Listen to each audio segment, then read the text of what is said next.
श्रीराम समर्थ. वृत्तीचे समाधान ही भगवंताच्या कृपेची खूण. आपला देह पंचमहाभूतांचा आहे. यामधला मी कोण हे पाहावे. जे नासणार ते मी कधी असणार नाही, म्हणजे पंचमहाभूतांचा मी नाही हे ठरले. जो शाश्वत असतो तोच सच्चिदानंद असतो. मी भगवंत स्वरूप व्हावे अशी प्रत्येक मनुष्याची सुप्त अगर प्रगट इच्छा असते, तेव्हा त्यापैकी थोडा तरी मी असल्याशिवाय मला असे वाटणार नाही. भगवंताचे स्वरूप आनंदमय आहे आणि आपण सर्व लोक आनंदात राहावे असे म्हणतो. मी या आनंदापासून वेगळा होतो तेव्हा कुठेतरी चुकले असे समजावे. अपूर्ण सृष्टी पूर्ण करण्यासाठीच मनुष्याची उत्पत्ती भगवंतानी आपल्या अंशरूपाने केली. आपल्या आनंदात व्यत्यय आणणारे विषय जाणून घेतले म्हणजे मग आनंदात बिघाड नाही येणार. या वाटेने चोर आहेत असे समजले म्हणजे त्या तयारीनेच आपण जातो. जो भक्त झाला त्याला विघ्ने येत नाहीत. भगवंताचे म्हणून कोणतेही काम केले म्हणजे त्रास नाही होत. आनंदाचा साठा कुठे निश्चित असेल तर तो भगवंताजवळ आहे.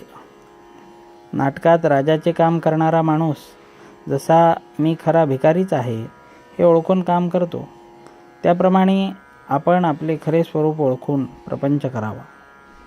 नाशवंत वस्तूवर आपण प्रेम करतो, तसेच लहान सहान गोष्टीत अभिमान धरतो.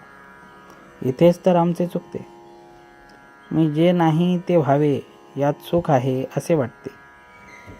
कामधेनूजवळ आपण विषय मागतो आणि मग दुःख झाले म्हणून रडत बसतो. याला काय करावे. जो परमार्थात जाणता तोच खरा जाणता होय. परमार्थ म्हणजे बावळटपणा कसा असेल. अनेक बुद्धिमान विद्वान लोकांना जिथे आपल्या बाजूला वळवायचे असते तिथे बावळटपणाला वावच नाही. विद्वान लोक वेदांत अत्यंत कठीण करून जगाला उगीच फसवतात. मग सामान्य माणसाला असे वाटते की अरे हा वेदांत आपल्यासाठी नाही. परंतु ही चूक आहे. वेदांत हा सर्वांसाठी, सर्व मनुष्य मात्रासाठी आहे. वेदांताशिवाय मनुष्याला जगताच येत नाही. घराच्या छपराखाली ज्याप्रमाणे सर्व लहान लहान खोल्या येतात, त्याप्रमाणे वेदांतात इतर सर्व शास्त्रे येतात. शास्त्राचे मार्ग हे वृत्तीला भटकू न देण्यासाठी आहेत. ते वृत्तीला हलू देत नाहीत. त्यात नामाची गाठ पडली की भगवंतापर्यंत साखळी जोडली जाते. आपण व्यवहारासाठी जन्माला आलो नसून भगवंतासाठी आलो आहोत.